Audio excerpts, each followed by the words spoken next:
I'd like to call this County Commission meeting to order. Please rise for the Pledge of Allegiance.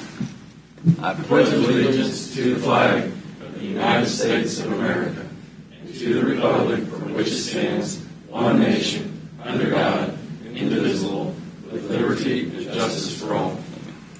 Please silence all your cell phones if you haven't. Take a moment of silent prayer.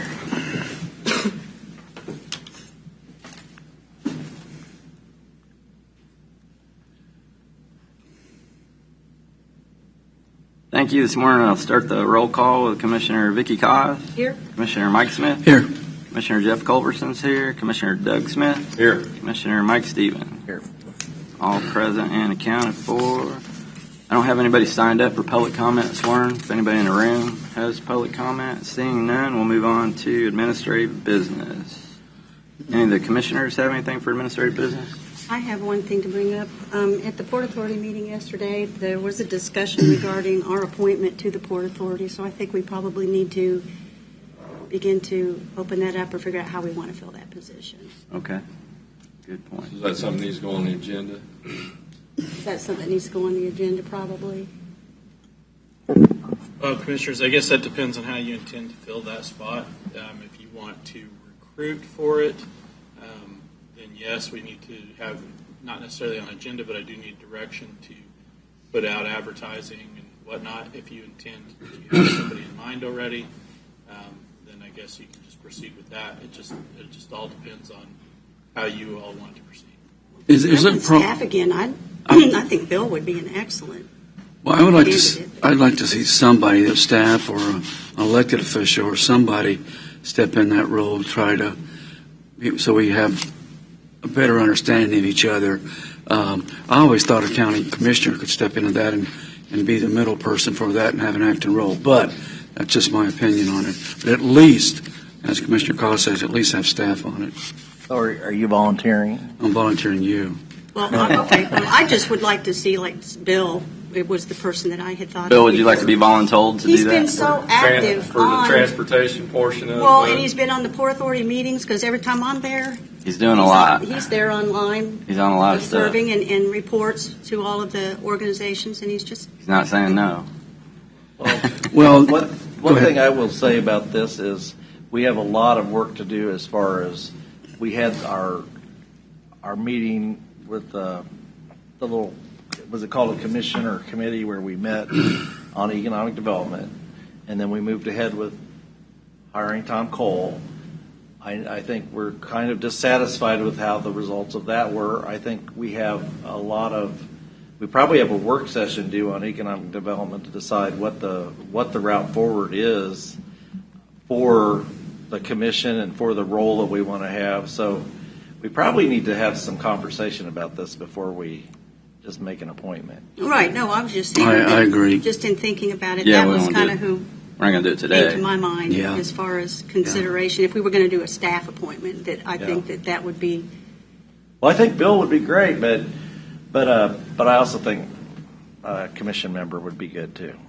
And I'm the opposite. I think electeds are not sometimes a good choice for positions like this, but sometimes they are. So, I think the only reason I went with an elected, whether it was me or anybody else like that, is we've had the information we get back sometimes doesn't seem. I'm not saying it's correct or not correct, but it seems like it'd be a little clearer if it was somebody that had some in the game. And we set their budgeting authority, and if somebody on the county commission was up there in the know with that, maybe things could run a little smoother on the explanation when we go across in budget time. That's true too. So I think Mike's right. I think we just need to talk about it. I think bringing it up, Vicki, was a good point. No, but it came up during the meeting, so Sure. I thought that that's something that needed to be discussed. So maybe we could do a work session on economic development at some point soon. And include that. I know you've got a list of work sessions.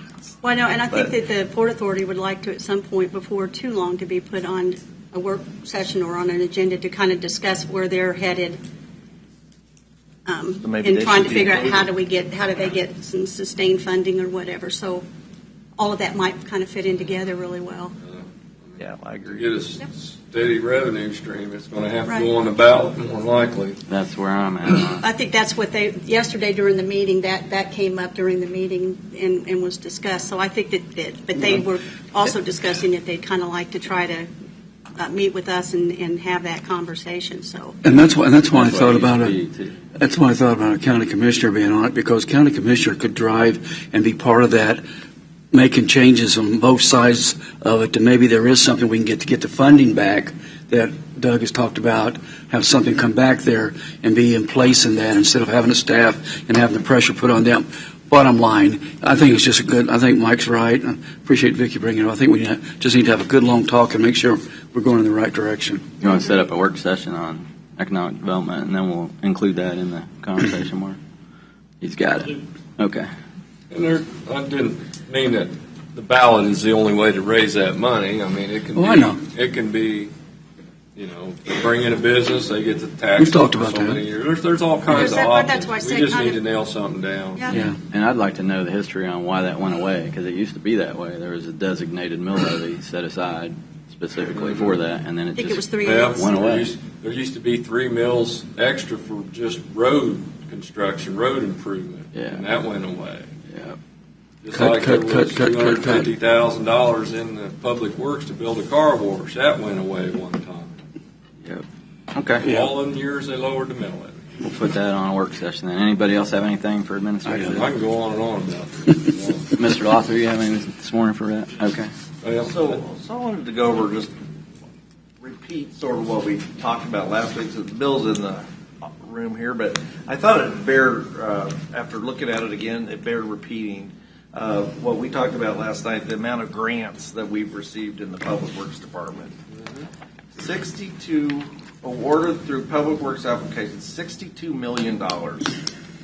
And I'll just read a few of them. The high-risk rural roads, signage grant, Tonganoxie Road Safety Improvements, Tonganoxie Road Safety Improvements Phase 2, Off-System Bridge Grant, Kansas Local Bridge Improvement, that's the $2 million, 80/20 grant there on Golden Road, Local Bridge Grant, KDOT Transit Grant, Kansas Cost Share, County Road 30, $975,000 plus the congressional portion money, KDOT Planning Grant, $250,000, Safe Streets for All Study, $380,000, Watershed Study, $150,000, and then of course the improvements there in Baser for over like close to $15 million. And it goes on, and that's just the one portion of it, and the other portion is completed projects is $36 million. So when people are talking about what the county, I haven't seen any, I'm paying all these taxes, but I haven't seen any improvements. I think it's our job as commissioners sometimes to point out that there's been millions and millions of dollars worth of improvements made in the last 5 years. And is it what we consider enough? No, there's never enough. But it's a lot of progress. with their tax, there's been a lot of new schools. Well, yeah, that's School true bonds, too. yeah. What'd you say that total was again, Mike? 62? 62 million Plus completed 32. and 36 million are contracted. So, And that doesn't include you had like 100,000 that was sitting out there on another one. There's additional applications out, but the KDOT grant. That's that 100,000. Potentially, 5 projects. Oh, yeah. Yeah. And then I think, Mike, you got a good point. I don't think we do a good enough job advertising. tooting our own horn or tooting the horn of our employees, because we used to put out things in the paper submitted by us when we were opening up a bridge or a road was done and put it on Facebook. And that's probably the best way to get this out. We can talk here all we want, and it'll be reported to people in the audience. But if you want to show people what you're doing, you've got to be able to use the tools to get it out. And we can do a better job in what we're Yeah, doing. and I would like to see us do a better job, because especially because people don't know. They always ask, well, I pay all this taxes, but I don't get any benefits. You're talking millions. Getting a lot of benefits. You're getting millions and millions of dollars, and that's just one department that we've Yeah. talked about. And I hear all the time, there's grants out there. Why don't you guys go after some grants? Yeah. I'm like, if you're paying attention, I've been here 40 years, and we've got more grants in the last 5 or 6 years than we have in that 40-year period. That's one thing that's important. We just try to step up our game. Yeah. Step our game up on that. That's a good point. We Well, just I need know to there are advertise some it. departments that have public relations people, and maybe we need to do better with our public relations. Yeah. Good point. Okay. Anybody have anything else? Just wanted to comment that one of our local contractors had a bunch of equipment damaged on a job site in the county. I saw that. They're offering a $500 reward. I think everybody ought to chip in and get that reward up there where they could catch it, people that do that.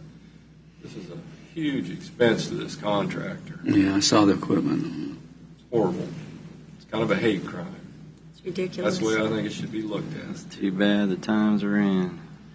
It's ridiculous. You're right. Good point, too. Anybody have anything else? Hearing none, we'll move on to consent agenda. Mr. Chair, I move that we approve the consent agenda as presented. Second. Motion and a second. Any further discussion? Hearing none, begin voting with Commissioner Cos. Aye. Aye. Consent agenda passes. Formal board actions. Consider a motion to approve the 2025 dust control request form. Morning, Bill. Morning, Bill. Morning, Commissioners. Today for your consideration is the 2025 dust control request form. What you currently have here comes before you every single year.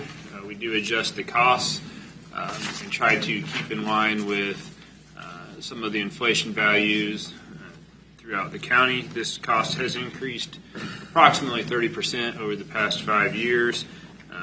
It is still probably a quarter of what it costs to have a fully designed contracted road. Even a dust abatement roadway constructed, we did look at that cost back in March, and this cost was approximately 30% of that total cost. This new cost would be $30 per lineal foot. The financing option at 0% interest over 5 years is still part of this program. We did not change anything about this proposal except for the cost increase. Well, I think we need to change something on that. I mean, if somebody pays for it up front, I think they should get a better price than if the person that finances it for 5 years for 0% interest. I mean, because if you got the money, you'd be a fool to pay it and just put your money in CDs and use the county's money. So I think there needs to be an incentive for somebody to pay up front. And I said, I don't want to see this program go away because this is the only thing we're offering for paving roads. Which we're not doing it. Which I So agree the with. amount that you're Probably. proposing, is that just the actual cost? No, we No, it's still subsidized slightly from the department. I would. Every road's not the exact same. Road widths are different. Road conditions are different. The amount of work it takes to get the road ready to pave can vary. I would say it's similar to past years where it's probably 25% subsidized to 20% subsidized by the county. Some roads would have no subsidies if they're in really good shape and ready to pave. Other roads would have maybe slightly more subsidies being offered to get them to the shape that they need to be into. But we don't want to. It's our responsibility to have the ditches and drainage all done anyways. Yeah, and we have had multiple people come in who have paid up front and then asked to then refinance it like you're referencing over 5 years when they realize that it changes something in their taxes. And so we have had a lot of people, I'd say the vast majority, 85% of the people who signed up for the program over the past several years are doing the 0% over 5 years. It is a lot of work. It is a lot of work for the clerk's office and the public works department. When you have a group of, say, 17 people like happened at Sarcoxy Lake, it's a great improvement for the neighborhood. But to track 17 individual special assessments over a 5-year period to get those payments does take quite a bit of staff time. Yeah, I think, like Bill said, we're subsidizing it probably 25%, give or take, depending on the nature of the project already. Even at this rate, it probably should be closer to $40 if we wanted to actually cover the entire cost.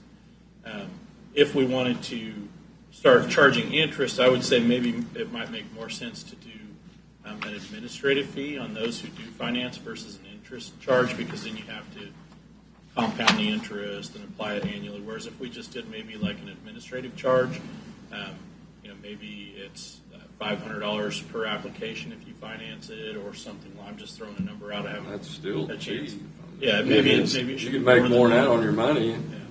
So it would be maybe $500 a year, which would be, that would get it up there in interest. But if the board wanted to do that, I would suggest that it be some type of an administrative fee instead of an interest charge, and that it be applied per application, not necessarily per dollar amount. That way it's easier to track. We just know coming in if you're going to apply for, if you're going to apply to have it put on your taxes over 5 years, we just know it's $500 a year to do that. So something along those lines. And I just threw that number out there. I haven't really put a lot into it. I think or just have a cheaper price for if you pay up front. That we could do that. That basically then means we're subsidizing those more. Well, but if you're interest free, you're still subsidizing. Unless you're going to charge interest, you're subsidizing it anyways. And I don't think you're going to capture the cost with an administrative fee. I'm thinking that what Commissioner Smith says, that some kind of incentive is probably something we might want to look at, because that makes sense to me. Because it just take the load off our staff trying to track all this. I mean, if you're going to have to say, what are you at, $30, and last year it was $25. Whatever. The year, if you pay up front, you get last year's price. You finance it, you pay for the increase. And I think this year is the first time we've actually not had all of the usage, but we did have some applications that didn't qualify, or we would have used it. So I think we had one. I think is that what you said, Bill? We still had one left, one project that could have been done this year. It's the first year that it didn't. We didn't, and I think that's. Kind of see with the interest rates changing and with where people are paying for homes now and whatnot. I think that's probably indicative of that. It just depends on how you want the project to work. If you want more people to participate, we leave it at the 0%. I agree with Commissioner Smith that there should be some kind of a charge for that. I don't think that the interest free, when we could be earning 5% interest on our money, we should be at least charging a similar administrative fee to recover that. I don't, because still the staff, the tracking, the work, this extra work the staff has to do. It needs to. And that would be the same as long as we allow financing of it. We can do away completely of the financing, and the only way you get it done is if you pay up front. But that's going to knock a lot of people out of the program. Right. If we're going to continue to allow the financing, I think the administrative fee allows it to be applicable, and because the work on the staff part is the same, whether it's a $50,000 one or a $10,000 one. So I think that an administrative fee to recover those costs.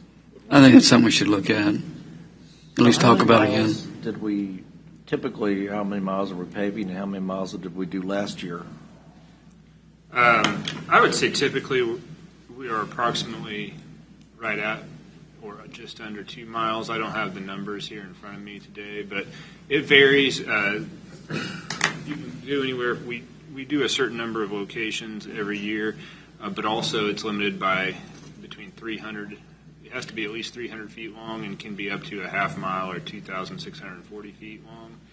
And so we have had years where we've gotten several applications for the maximum length, and then we've had other years where we've just gotten 3 or 4 that are 300 to 600 feet. So it does vary year to year, which also makes the budgeting for this. There's a couple variables when it comes to the budgeting.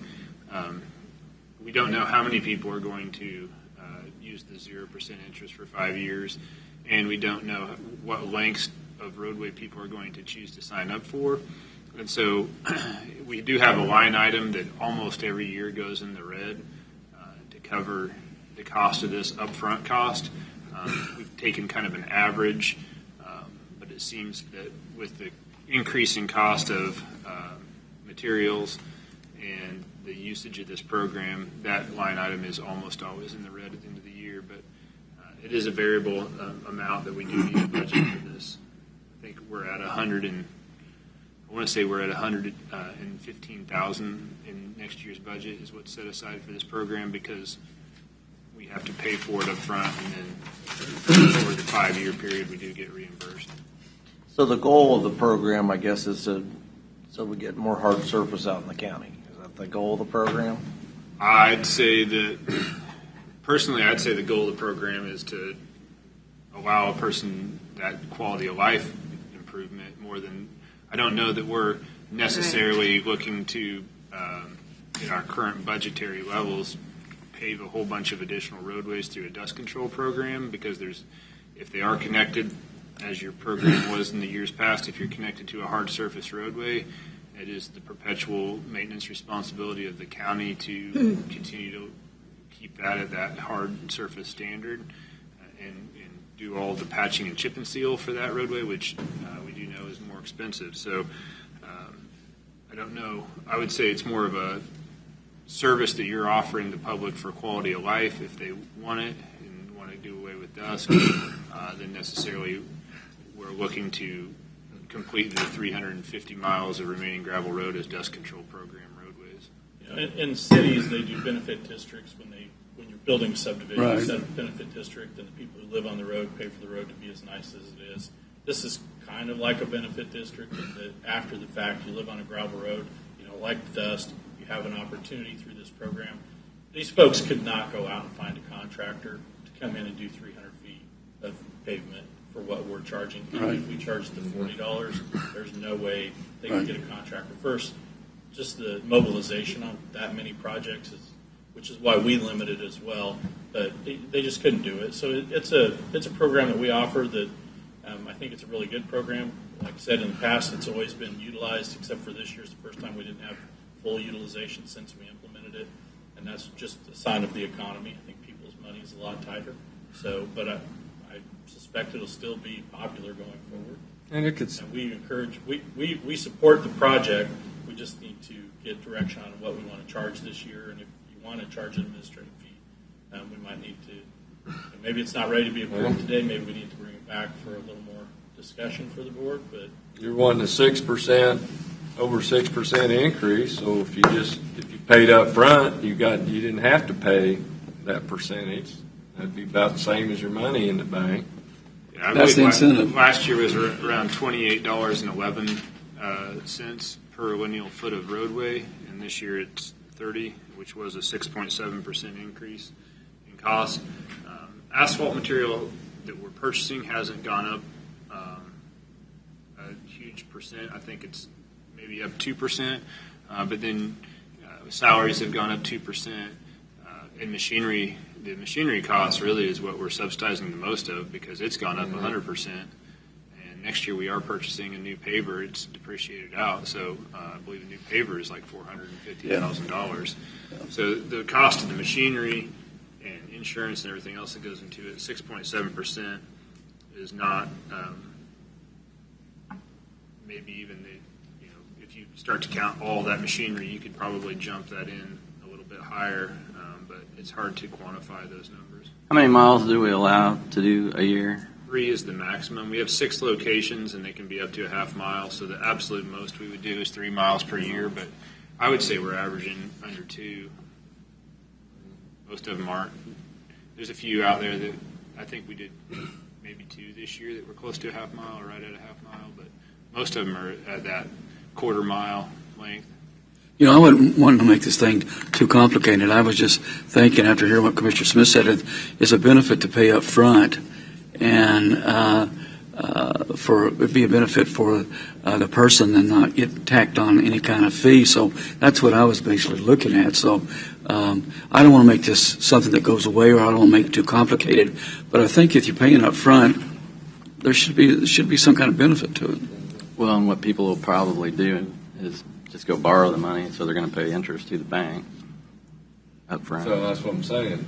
So Same difference. I think if people probably understood the program when they were buying a house, that'd be the best time to do it. If you just put it on your loan, most people probably allow you to do that because it also improves the value. Yeah. But I think usually by the time you've done that, by the time you buy your home and then you realize this program's out there, it's too late to finance it with your home. But I think if they could do that, I think more people probably would.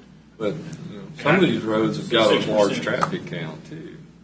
I don't want to represent myself as a giving out tax advice, but we have repeatedly, almost everyone who pays up front that comes back in and asks to rip up their check and start the process through the 5%.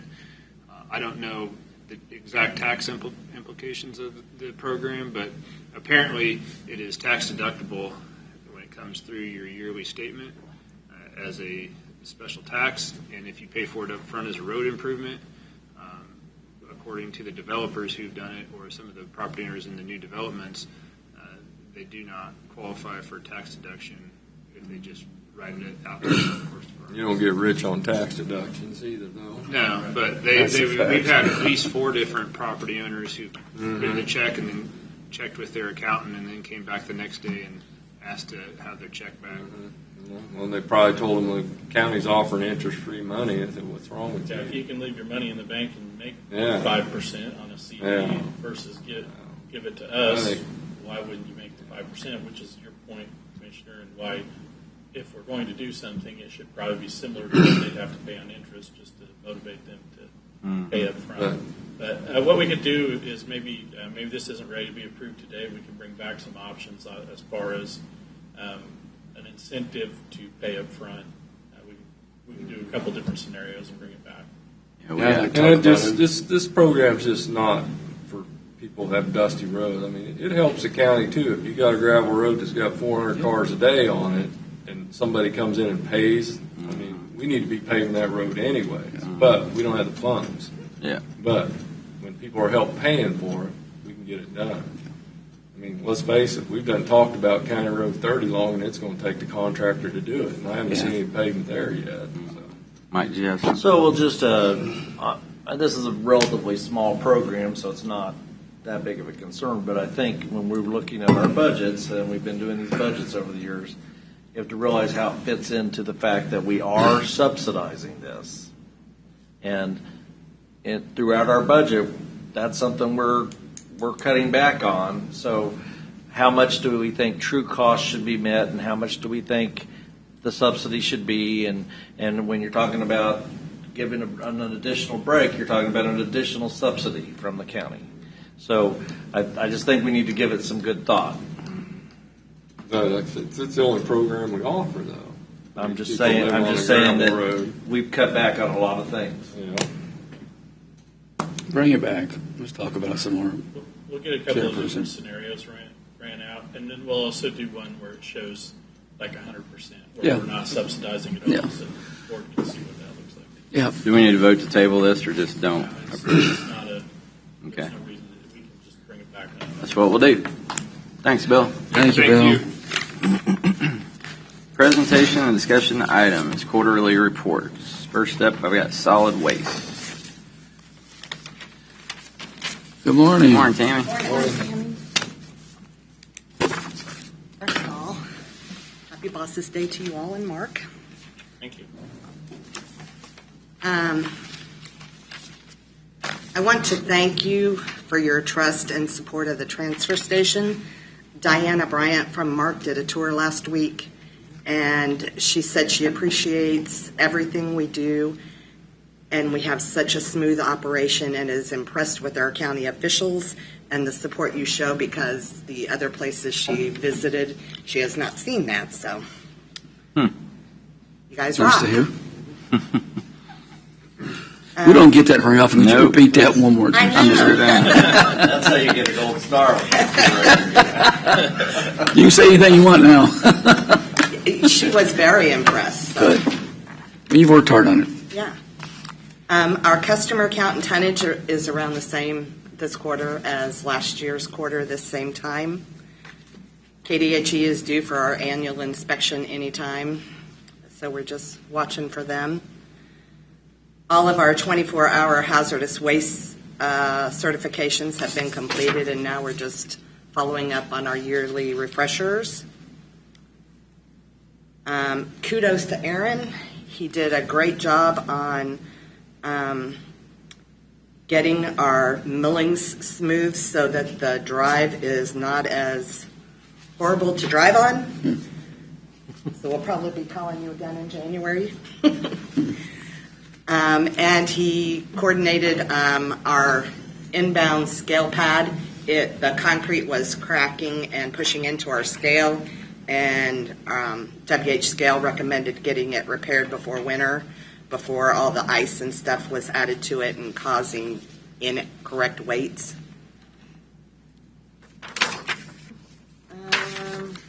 That's about it.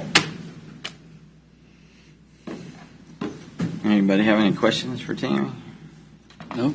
Good job. Any major budgetary issues that you've seen coming up? Not so far. Tammy, what's That's what we like. Tammy, what's the average wait time for people? What's the average wait time for people out there now that you got the second scale? It varies. So, you could have all the bays full, and people in 4, 5, and 6 could just be slower unloading, or so it just varies. Yeah. After those people are done, once the pile is so high, Let me we ask you. have to get that cleared out before the next guest can come. Let me ask you this way: what was the worst when you had one scale, and what's the worst you've seen with 2 scale? Probably. I believe the Roughly. worst with one scale was like an hour and 45 minutes. So almost 2 hour wait when we had one scale, and now, Yeah, I would tell them, bring a book, bring your water, bring your lunch.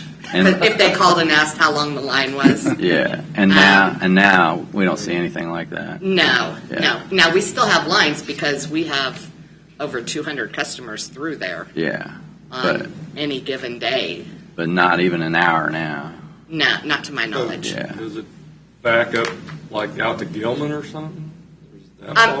It doesn't. I haven't seen it all the way to Gilman lately, Yeah. but I have seen it to like the pond at Flatland. What's your busiest days out there? Tuesdays and Saturdays. Tuesdays and Saturdays do not go to the transfer station. One more time, Jeff. Tuesdays Tuesdays. and Plan Saturdays. accordingly. Plan accordingly. Yeah, Tuesdays and There were Saturdays. times before where it would actually back up on Gilman Yes. back towards K7. Yes. So Tuesdays and Saturdays Tuesdays do and not go to Saturdays. the transfer So station. what's All right. due to the businesses there? That Yeah. hurt the businesses? People go accessing the businesses? Generally, the customers are pretty good about leaving a gap. leaving space for anybody to get in and out that's needed. Those businesses don't really have a lot of traffic anyway, like customer traffic. Correct. Mainly Yeah. just them. Yeah. Employees, yeah. Yeah. This might be a good opportunity to explain, because you were asking about some of the things that were going on out there. The solid waste, the transfer station is an enterprise fund, which means it is fully funded via the user fees Right. that people use it. It is not subsidized via taxes. It is fully funded on its own operations. So each year, we look at what the rates are supposed to be, and we adjust them based on what our costs of doing business are. We don't make a lot of money out there. There's no money being transferred out of the solid waste fund. Any expenditures are paid via the fees. Any improvements, like they were just talking about, the concrete that needs to be replaced, the second scale, that was all funded via the capital improvement plan that we set aside for solid waste. Yep. Which was the whole point with the city of Leavenworth issue, saying they don't go to the county transfer station anymore because we wouldn't give them a break on price. And we had to explain to them 100 times, we don't make any money. We're just charging you exactly what it costs us. To cover costs. Giving them a break means someone else is subsidizing. That's it. Either subsidized. subsidized by taxes, or subsidized by the private haulers that were using it, Yep. or subsidized by the citizens who use it. But to give somebody else less, to charge them less, means other people are subsidizing it. Yep. Just Exactly. 7 years ago, that used to happen, Yep. and we've stopped that.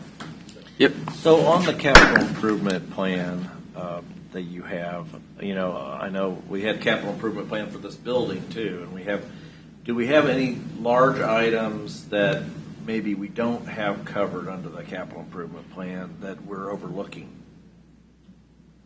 Sure. I mean, there's expenditures out there like the building, the main building, the floor in the main building. those are things that aren't being depreciated. We are trying to set aside money for certain projects that we're aware of. But as far as the total building replacement, eventually it'll have to be replaced. Eventually, the concrete floor is going to be wore out. But it's one of those things that when you start out, when you build it brand new, if you don't start depreciating at that time, it's almost impossible to get caught up. So we're just trying to do it slowly. So maybe, I mean, I just want to, as we're looking at all these capital improvement plans that it would have been nice if we had more for the building. So just whenever we do whenever we talk about these things, I think that needs to, I don't know how often you review your CIP, once a year or?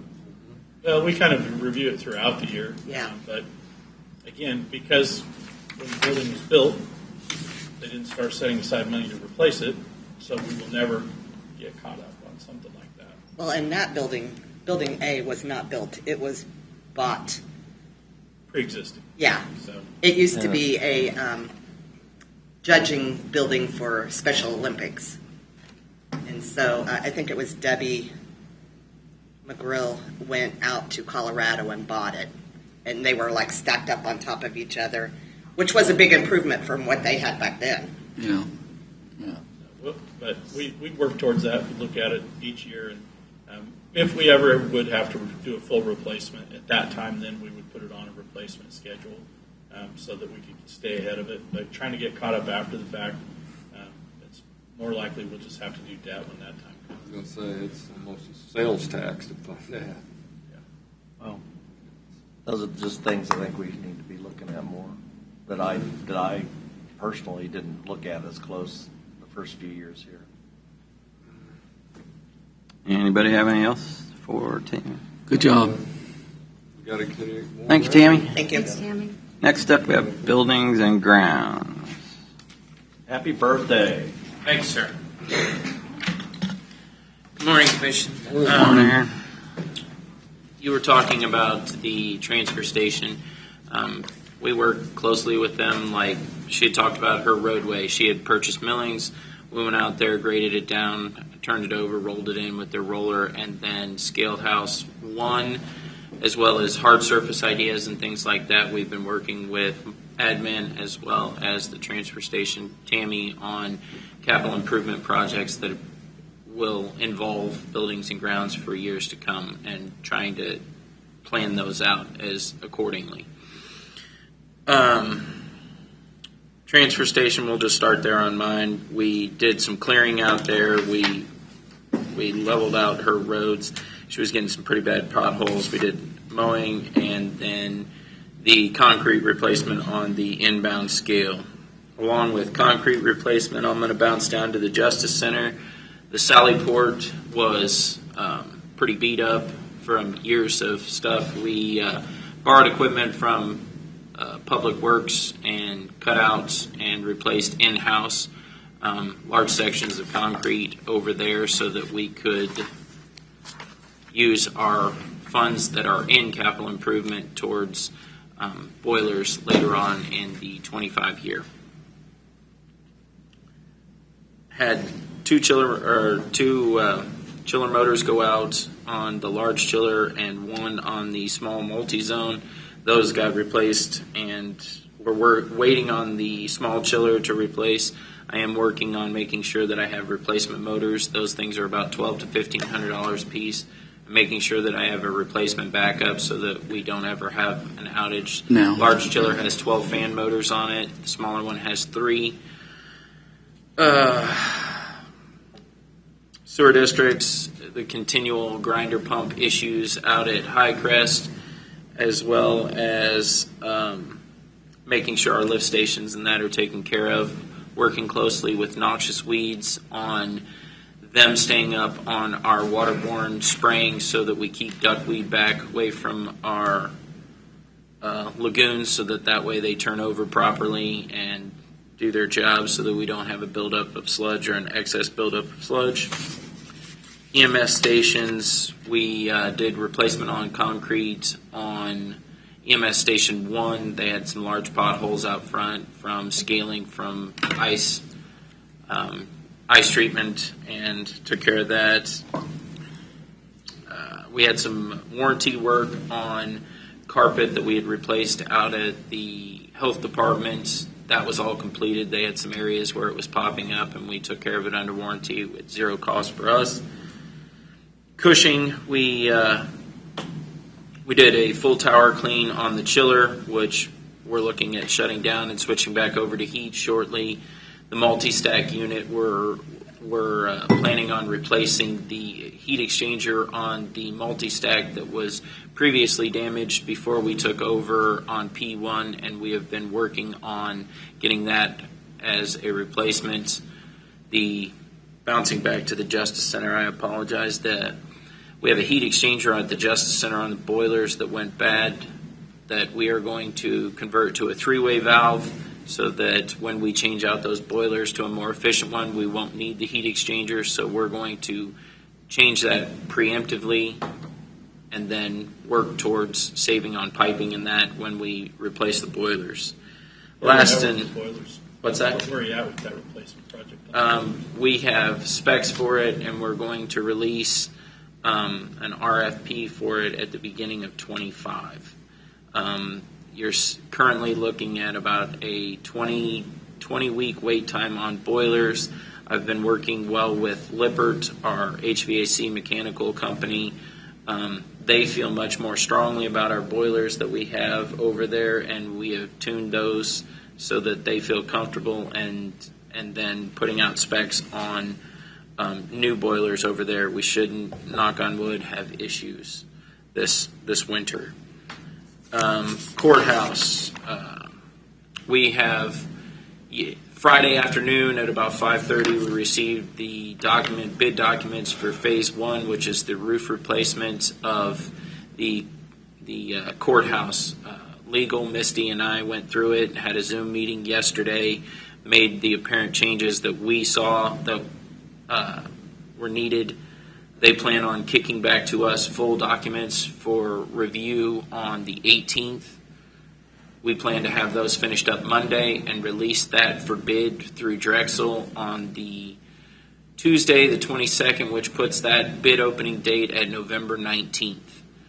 This would be Phase 1. Phase 1 is the flat roof itself. The plan is to keep the metal and the coping on there as remove and replace until after we do Phase 2, which is the masonry work to the outside of the building, because they'll have some down stacking. They don't want to put brand new metal on just to have it pulled off, to have it down stacked, to have it not fit properly. So the 3-phase approach to it will be Phase 1 roof, Phase 2 the masonry work, Phase 3 the gable end roofs, which are the metal parts of the ones that are currently copper, as well as the coping around the building. If that makes sense. So what's do they split the cost out between the three? Yes, sir. You'll have 3 separate bids on the phasing. You'll have Phase 1 bid, which is the flat roof and the skylight. So with that, it'll be the removal of the roof and up the wall, taking the top cap off. With that, we're requesting a bid and a bid alternate, which will be a mod bit roof and a TPO roof. They'll talk about saving the coping around the entire building so that when they replace the roof, tear it all the way down to the concrete deck. If we have any failures there, which hopefully we don't, they'll replace those. Put a new tapered system in, which a tapered system starts at the south side of the building and shoves all of the water towards the north side of the building where our 2 drains are and our scuppers.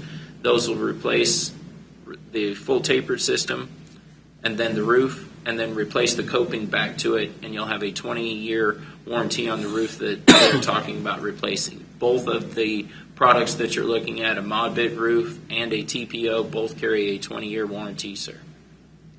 Does this all happen in concert all at the same time? No, sir. You'll have Phase 1, which is the roof, and a contractor will do the roof. While they're working on the roof, we will release our second bid, which is the masonry work on the outside. A company will once we bid that, a contractor for the masonry work will win the masonry contract for the outside of the courthouse.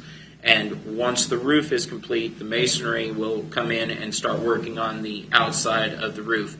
With the masonry part, as well as The phase 3 will have whether the tax credits are something we want to look at, depending on the alternates that we put in there, whether we go back with a terracotta or if we go with a separate product that might not be underneath the tax credit abilities.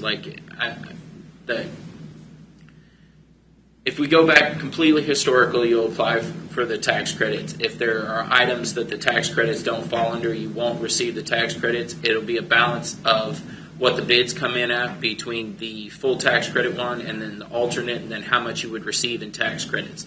But that would be in phase 2 of the masonry work. The phase 3 is after they have downstacked everything and fixed the masonry work on the outside to make sure that the metal that goes around the outside of the building and the gabled roofs are taken care of and everything fits tight, as well as we're not putting a new product on, taking the new product off, and then putting it back on, and hopefully we don't have any issues with it. The phase 3 will be the metal, and that will also be another roof bid. Phase 3 would be another roof bid because most likely roofing companies or a sheet metal company will come in to do the gabled end roofs as well as the coping that goes around. So it will be a tiered phase of phase 1, and the most prevalent and needs to be taken care of to stop water infiltration is the roof. Phase 2 will be the masonry work on the outside. Phase 3 will be capping everything off and making sure the metal roof and that is taken care of. And those will happen 1, 2, 3 as close to each other as possible, but also working with admin and the BOCC so that we schedule those out, so financial obligations that we have we can meet with as we go through. So you're saying discretion. There's some discretion as far as the historic building designation. We may have some discretion in some of the things. You will have items that fall under tax credits and items that don't. So depending on how you approach possible reimbursements. So if you want to apply for the tax credits and they say, okay, you can do terracotta and receive tax credits, then you would have to weigh the cost of the terracotta, the wait time, and the tax credits versus, say they don't cover a GFRC, say they don't cover that under a tax credit. Would the money that it costs for the GFRC outweigh the tax credits and that? And that'll be things that admin as well as you will have to decide, but we'll have the bids and the bid alternates so that you guys can make decisions on whether you want to approach tax credits or not. That makes sense. Aaron, just a reminder, after all 3 phases are completed, what's the time? Well, the timeline varies as well on what you choose to do. The roof is one of those things that we had about an 18 to 20 week wait time on a skylight is what I was quoted when we looked at it. So they would replace the roof, do curbing up, set the original skylight back, and then when the new skylight came in, they would set the new skylight on the roof. It'll probably come in a 2-piece to a 3-piece because the skylight's 21 by 24, roughly. If you go with a terracotta, we had been price quoted on wait times for terracotta of a 52-week wait time on the terracotta to be built and a 40-week install. 2 years. So we're a couple of years. I guess my question was, worst scenario, when will we open the doors to the county courthouse? Is that 2 years out? There is a large variance. You can talk about a year variance, depending on if you go with a product like a GFRC product, where it is they build in place and you have 8 different corners that they have to build. The outside has only 8 different molds. They came out when they looked at it and they've gone through and we know that there's only 8 molds between the corners, so that cuts down on price for your GFRC. It is a much speedier process than a true build terracotta 52-week wait time. So you can shift your wait times of almost a year or more depending on install and the product that you choose. Okay. So the skylight is Council non-recoverable. Raising can come pick us up. That you're saying it's going to have to be Ribbon cutting. replaced. The So skylight currently has some leaks in it, and I will say that I've learned from previous people before me, when you replace the roof at the Justice Center, you did not replace the skylights. Then 3 or 4 years after that, I was still fighting it when I came here with your skylights leaving and had to write an RFP to replace the skylights, which subsequently cost you about 18% more on the skylights then than it did if you would have released the skylights at the same time that you did the roof, sir. Yep. And is the skylight considered a historical part of this project, or is that just a? Well, since the building is historical, you can. There are items that we can chase after, like the Heritage Fund has items, and we've met with Trainer about possibly recouping costs of chasing grant money for that as well. And I believe they give up to $90,000 in one time, and then you can apply for it. The applications for it end at the end of the month, and we're working with Trainer, and I need to speak with admin on whether we want to pursue that. The Heritage Fund, as it has different hurdles that we'll have to go through rather than the tax credits, if that makes sense, sir. It sounds like we have a lot of talking to do in the future. So You will have a lot of different decisions that you guys will have to make that have financial implications. Yes, sir. And speaking about costs, what's the MOU between the county and the city? How much does the city pay for things like this on the Justice Center?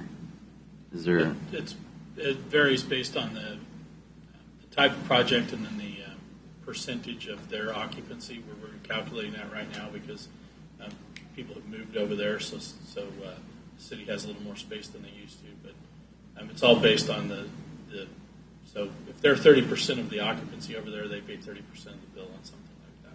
Okay. The courthouse obviously is all ours. Yeah, I was just talking about the Justice Center. Okay. For the historical societies.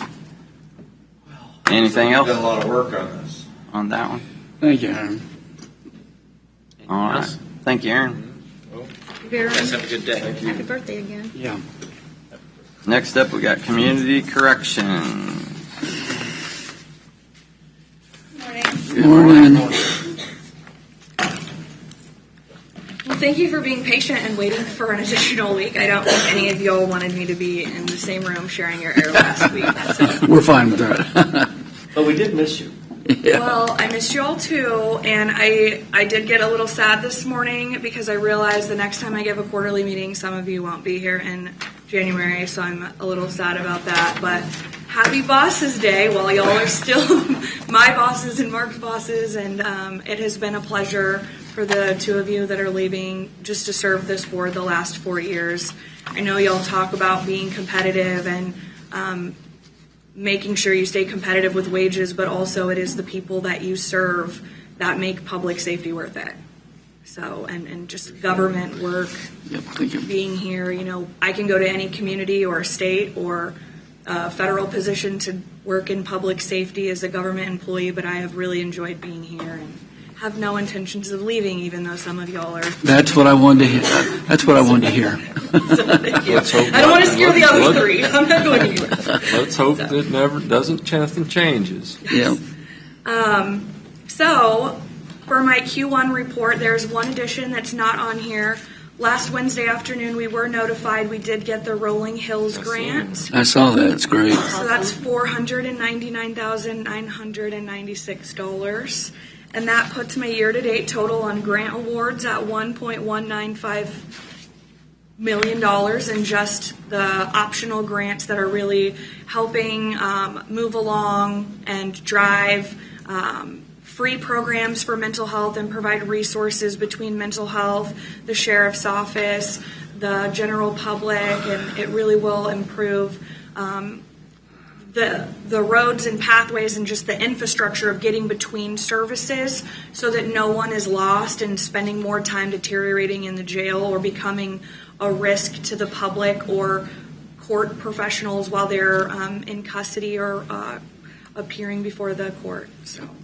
And we really appreciate that, Jim. We want you to know, because for the taxpayers, there's $2 million there that we would not have got if it wasn't for you. So we realize that and appreciate that. Thank you. Currently, for our overall operations, we're actually below 200 clients for the first time in 4 years. So we have 126 active people on adult and 64 that are inactive and on warrant status at the time of writing this. 24 youth at any given time is pretty normal for us. In the first quarter, we served 36 youth through juvenile intake. So they could have come through on a juvenile offense or delinquency issue or status offenses, whether it was runaway or truancy. And we always do the intakes to really get to the underlying root of those behavioral issues in the community. And I know certainly this grant we just got last week will assist in being able to mitigate some of those issues so they don't result in further justice or welfare involvement for the youth or the family members. We served 39 youth in our YJRC prevention services, so that includes day reporting for youth who are no longer allowed to be on property at their schools, where they get to finish working on their credits and have a place to come and have lunch and programs to help with their behaviors and being more pro-social as they grow up.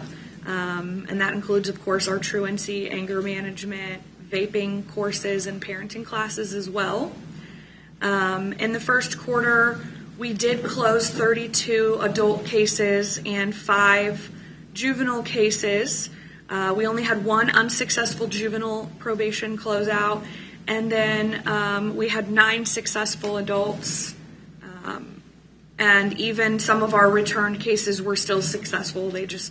They get the credit for that in their communities, even though we did the work and supervised them here. So if they're unsuccessful, there's recidivism, or what? Yes, and also sometimes it's just it's technical issues. They didn't pay all of their fines and fees, but they have done everything. They have been clean. They have paid for their drug and alcohol classes or whatever else is going on. But if they're not completely 100% finished and successful with those supervision fees, that also can keep them from having successful closures. So it doesn't mean they went back to their old ways. It's just that maybe there was a fee they didn't, and they're included in this group. Yeah, okay. And that's why they're not revoked. We did have 11 revoked and sent to KDOC, and a majority of them were habitual offenders and had their probation revoked and went to KDOC on a new case as well. And it just seems like with those, we're just... Yeah, while we can definitely influence change and improve public safety, some people aren't ready to change, and so running away from probation, we give them the warning when they come. We're like, don't run, because what's going to happen is we will put a warrant out for you, and then you're going to be paranoid that you have this warrant out, and then if you're using drugs and drinking and driving, then you see the flashing lights behind you. Now you're eluding, which is an additional crime.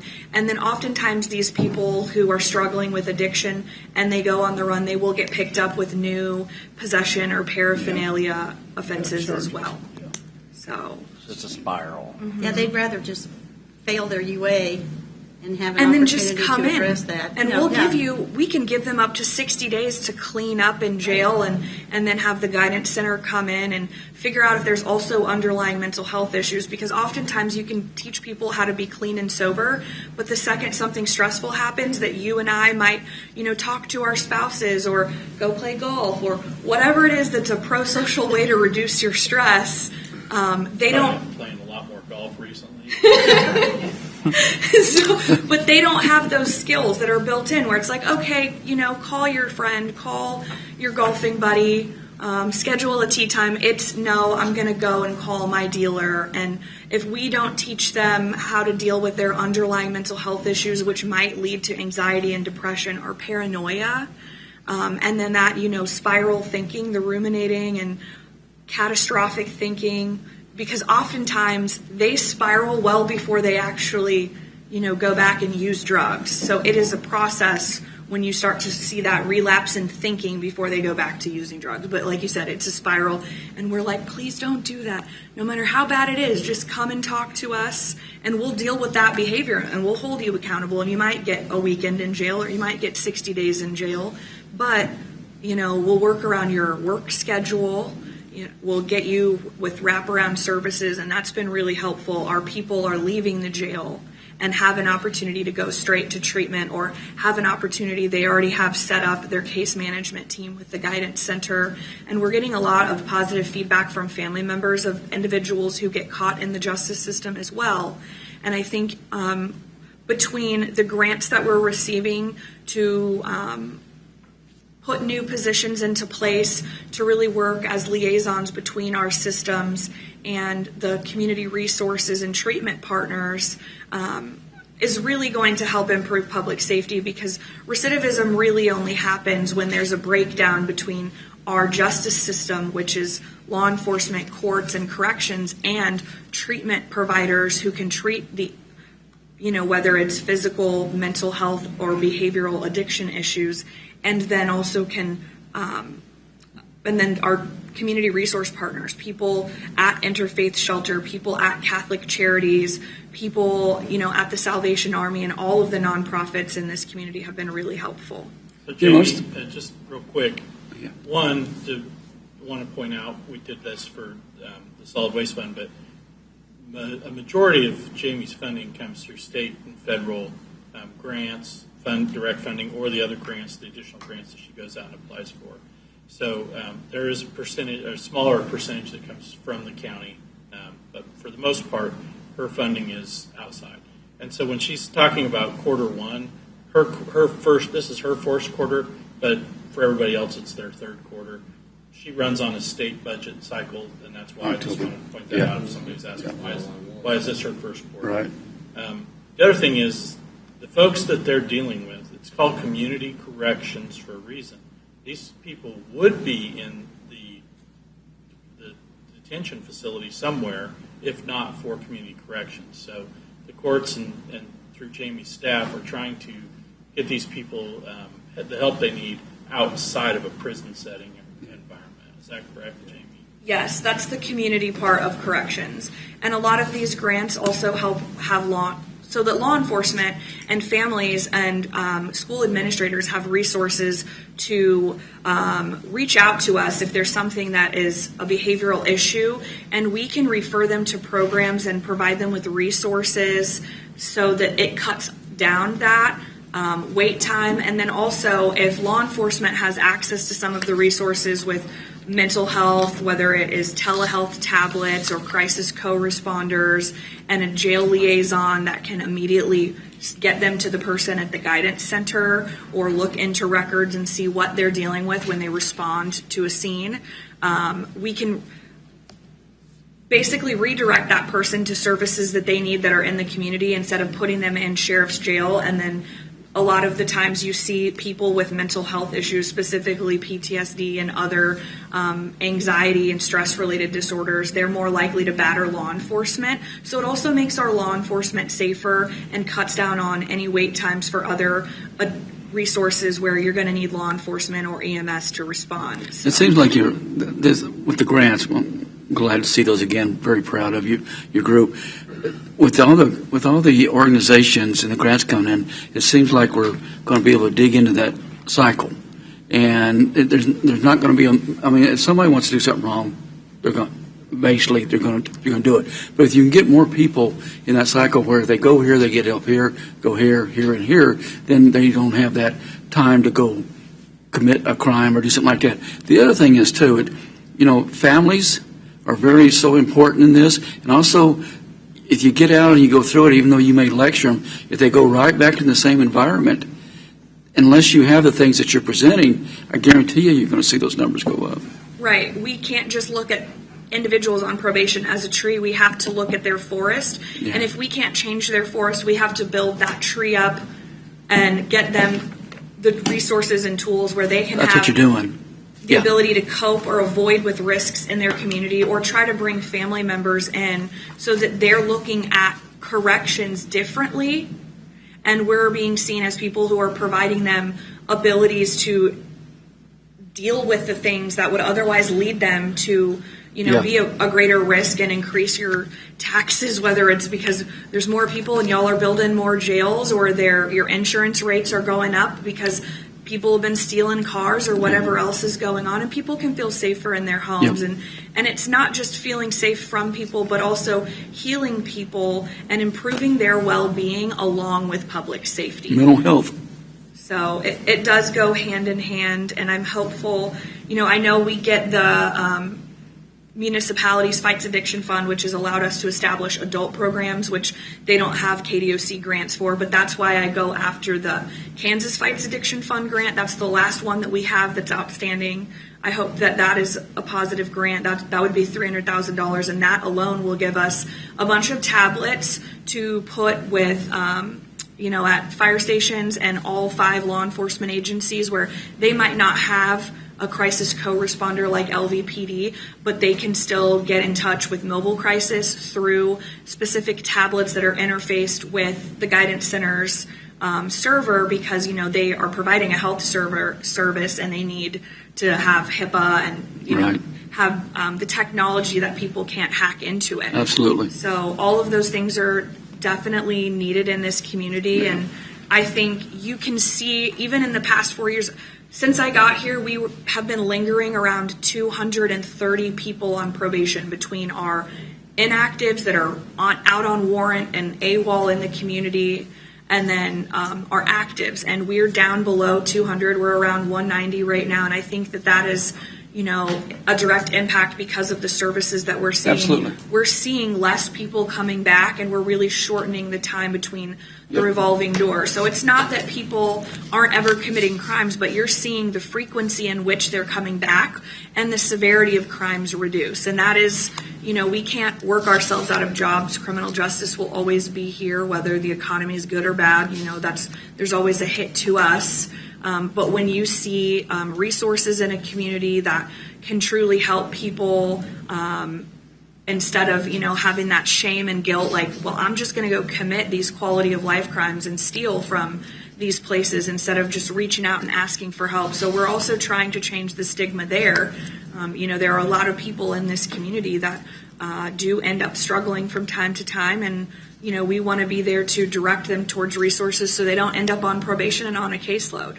I think we've seen that in the last, I know a lot of these members up here sit on the mental health and things like that. I think we've seen that quite a bit. It's a shame that it took so long, being from the law enforcement side for all those years, it took so long for it to show that we need the other side, which the things you bring to the table, and you're seeing the results on some just your probation clients and things like that.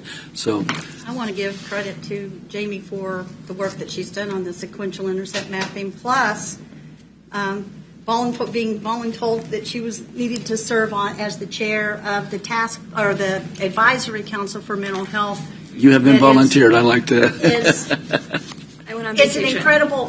It's a testament to the work that she's done. Absolutely. She was considered to be and the transition from the task force that Doug formed to the advisory board that is part of a SAMHSA grant that is a necessary component. Yep. That the community be involved, and that Jamie has been willing to lead that effort. I think is an awesome thing. And I was teasing when I said about she had said that she would be willing to accept that if nominated. So just really pleased that what she's done and how all of that goes to making sure that we do that wraparound thing, and that we do respond and react in a way that helps the safety and welfare of the community in many ways, families, individuals, absolutely, in the community. So Thank you. So I think, once again, like we said at the beginning of this meeting about things that need to be promoted, like all the grants,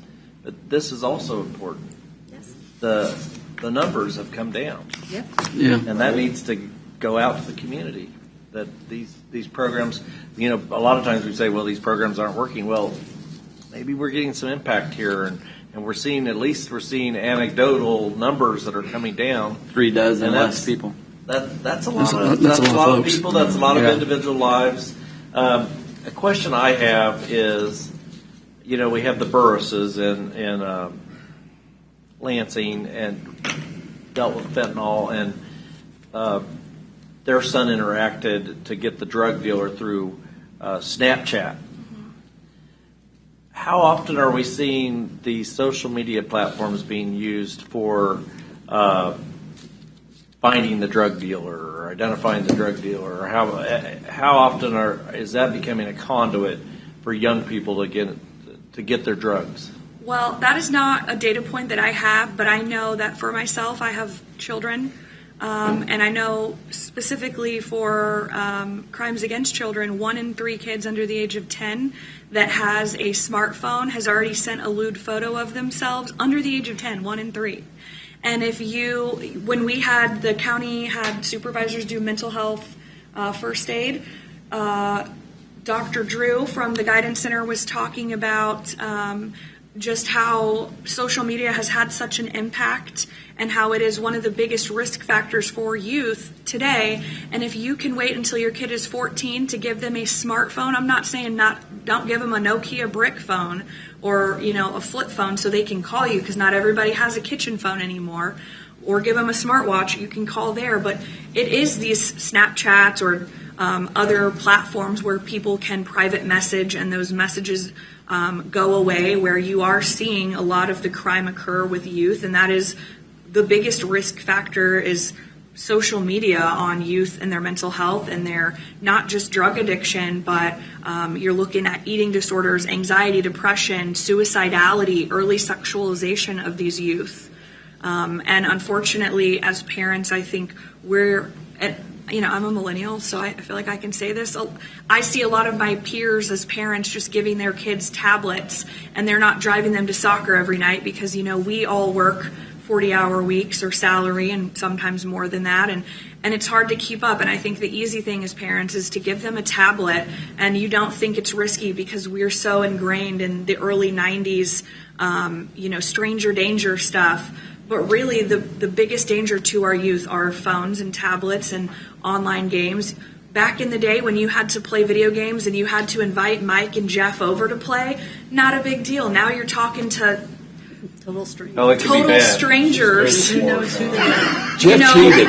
God knows where on the internet. And it's just like, that's why you see antisocial behavior and delinquency and all of these risks with children growing up and joining radical groups on the internet that are anti-American, and it's not just the addiction and those risks, it's also risks to homeland security. I mean, I hate to sound like that person that is so against technology, because I do think it's been extremely helpful, especially with telehealth and accessing resources, but when it comes to youth, their brains aren't fully developed and they don't understand the risks. Right. And I think as parents, sometimes it's easier for us to just avoid thinking about that because ignorance is bliss. Well, and I don't know the numbers, but I do know that that young man would be alive.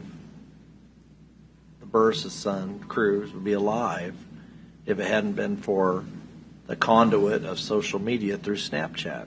And I think they finally did identify the guy, but I think haven't we had 50 or 70 fentanyl deaths in Leavenworth County? I don't remember what the total was, but we've had a lot. I don't remember the exact number, but I know we're in the highest quintile, and that's why we are at a higher risk of opioid vulnerability, and that's how we are able to be a priority area when we apply for the Kansas Fights Addiction Fund opiate funding. Because I would like, for us to use the funding that we get. It's a slower trickle in of funding, and we don't know how long that's going to be there. But we know that they have 75% of $380 million, and those grants are specifically to go towards billboards that can inform people where they can dispose safely of old prescriptions and so they can understand the risk of this community. And if you look at the data, this is not new, though. Leavenworth County, as far as opiate and heroin risk, there's been at least a decade, if not more, that we have been in the top percentages of individuals, both who are suffering from that addiction or at risk of that addiction. So and really for 30 years, funding has gone into Leavenworth County because of the level of risk that is experienced in our community for substance use and abuse. So it's something that we have to stay on top of. Yep. So we're making progress, so that's the Yes. Yep. and you're doing a great job. I'll tell you what, I think I don't speak for everybody, but I probably do. But you're doing a great job. Another Keep one it of up. my great hire decisions. So one thing that to point out there that Jamie just said is when she said that they have 75% of, she's referring to the state. Right. Because when all of the communities decided, those that did, decided to sue these opioid distribution via the pharmacies, the pharmaceuticals that make them, the state adopted special legislation that said local government cannot spend that money. It all has to go to the state. And we get 25% of what we would have gotten directly from the settlements, and the state keeps 75%. So Make sure you And where's it thank really- you. special legislation to keep the 75% of the money that should be coming directly to. And where's it really needed? Pretty steep administrative fee. Just wanted to let you know when she said they. No surprise. Yeah, The sorry. state. Yeah. Okay. That's Well- too bad. Anything? Otherwise, yeah, our sequential intercept mapping that did occur after the last time I was here for a quarterly report. It was July 25th and 26th. It was an amazing event. 4 out of 5 law enforcement agencies were represented. We had people who I had never met in the community that came and spent a day and a half of their time to really talk about the needs and our strengths and our needs for improvement and places where we can grow resources. I know that one of the things we all found was that there are more resources in Leavenworth County than anyone was aware of, but there's just not a whole lot of collaboration and meetings around that. So all 58 people who were in that room identified different things that they thought were needs in the community, and then all the stakeholders together voted, and that 47-page report should be published within the next 30 days, and it identifies the top 4 priorities, which were voted on by stakeholders across all spectrums of justice, the justice system, community resource treatment providers. We had the Guidance Center, we had RADAC, we had representatives from Catholic Charities, I mean, you name it, Dispatch. Jamie was there from the health department. Our chief judge was there. Sheriff was there. So I think we had a lot of great stakeholders in the room, and everyone working on pushing that stuff forward. And Commissioner Cause and Commissioner Stephen were both in attendance as well. So lots of. And I want to give credit to Commissioner Cause for all the work she's done on this mental health issue for all these years. Absolutely. My pleasure. Glad she came aboard when she did, because I sure as heck didn't know nothing. Well, someone's got to carry the torch, because if I heard right, Commissioner Smith started the task force, and then she carried the torch, and y'all are Yeah. both leaving me. Yeah, So yeah, like I said, I'll We make have sure I Commissioner do. Stephen that's still on board with making sure that happens, and we also have our 2 other commissioners, Smith, and It I'm will sure not that fall. the newly coming commissioners, whoever they might be, will also be equally Yep. as vested and interested in making sure that our community continues with Absolutely. having that as a priority. Well, and for you to report to us that we actually have made progress and you can demonstrate with the numbers, that's tremendous. Yeah, it is. it's a work in progress. That's great. It Thank you. seems like yesterday, it seemed like 8 years ago, we were giving more money to the extension office than we were to Mental health. Yeah. Yep. That's That's what I meant. Why it took so long to come around. Yeah. it's taken a while, and all the time. And it shows that investing in prevention It and does. investing in, Yep, in, I'll talk. in intervention really does work. Yep. And it's an important aspect of recovery and that, prevention that, and all that those task things. So force, the people that served on that, They've been that was they're amazing, and they continue to serve as part of the advisory council. So I said it's amazing. Our office task force changed the advisory council. Mhm. I'm glad to see we have them volunteers. Great volunteers. Anybody have anything else for Very Jamie? good. Thank you very much. No more. Thank you, Jamie. Pretty easy on you. Thanks, so. Thank you See you very in much. January. Thank you, James. And we'll see you tomorrow at Yes, see 3 some of you o'clock. tomorrow. 3 o'clock tomorrow. Remember that, Mike. 3 o'clock tomorrow. All right, thank you, Jamie. That concludes all our presentations and discussion items on quarterly reports. We want to do the Executive executive. session. You need 10 minutes, 15 minutes? 5. 10 minutes would be plenty. 10 minutes, all right. Mr. Chairman, I move that this board recess from open session and go into a closed executive session for a preliminary discussion on the acquisition of real property as justified by KSA 754319B6, and that this board resume open session in the meeting room at 10:35. At present in the executive session will be Commissioners Jeff Culverson, Vicki Cos, Doug Smith, Mike Stephen. Present also will be County Administrator Mark Lawfrey, Senior County Counselor Dave Van Perrys, and Deputy County Counselor Misty Brown. Second. A motion and a second. Further discussion. Begin voting on Commissioner Codd. Aye. Aye. Aye. Aye. We are temporarily adjourned. All right, let the record show that we returned to regular session at 10:35. No decisions were made.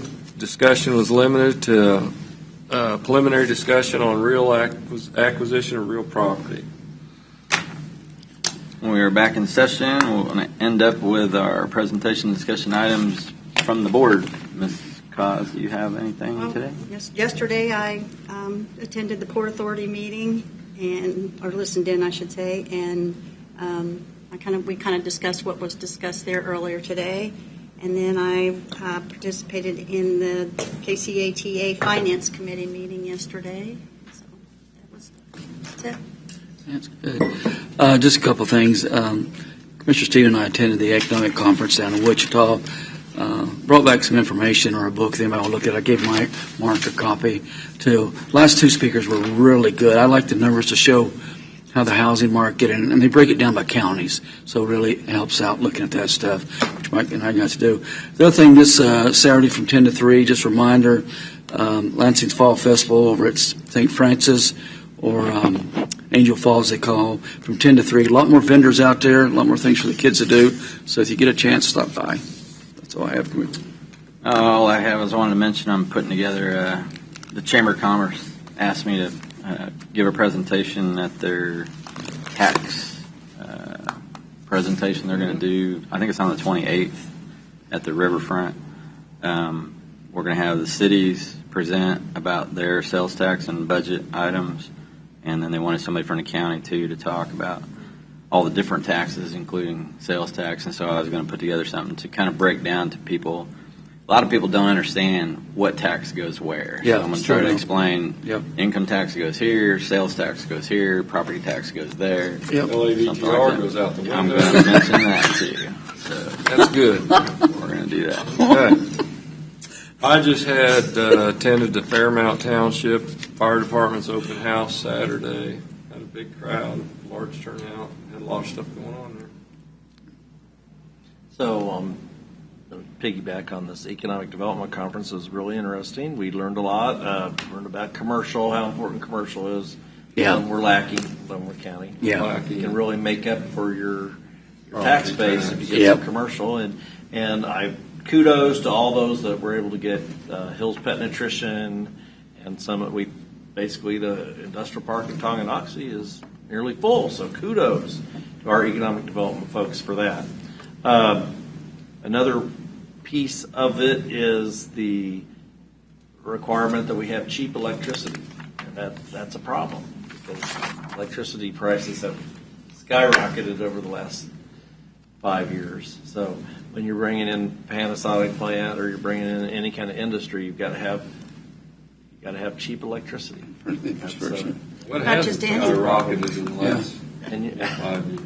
lots of stuff has, and then of course the insurance costs. They touched on that, how expensive that is. Yeah, they touched on the some of the proposals nationally with your corporate income tax. One of the candidates is proposing moving it up to 48%, and if we did move our corporate income tax up to 48%, in a Theoretically. you're thinking about, well, that's going to make the rich pay more, but they're not thinking about we live in a global economy now, and it just takes a few keystrokes, and now the money is in Switzerland, or the money is somewhere else overseas, and they're not paying the same corporate tax.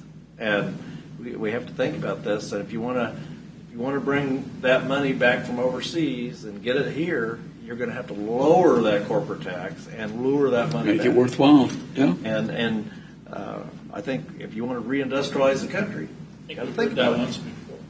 Yes. So anyway, it was a good conference, It was. and Good speakers. Really encourage anybody to attend that. It's so good. We've done it. What have we done? Twice. 3 years now? I've been to it twice. 2 years. Yeah. It's really good. Okay. Nothing else? Adjourn. Entertain a motion to adjourn. Motion. Second. Adjourn. Motion I and couldn't second. get it out. Voting Yeah, Commissioner right. Cost. Aye. Aye. We are adjourned.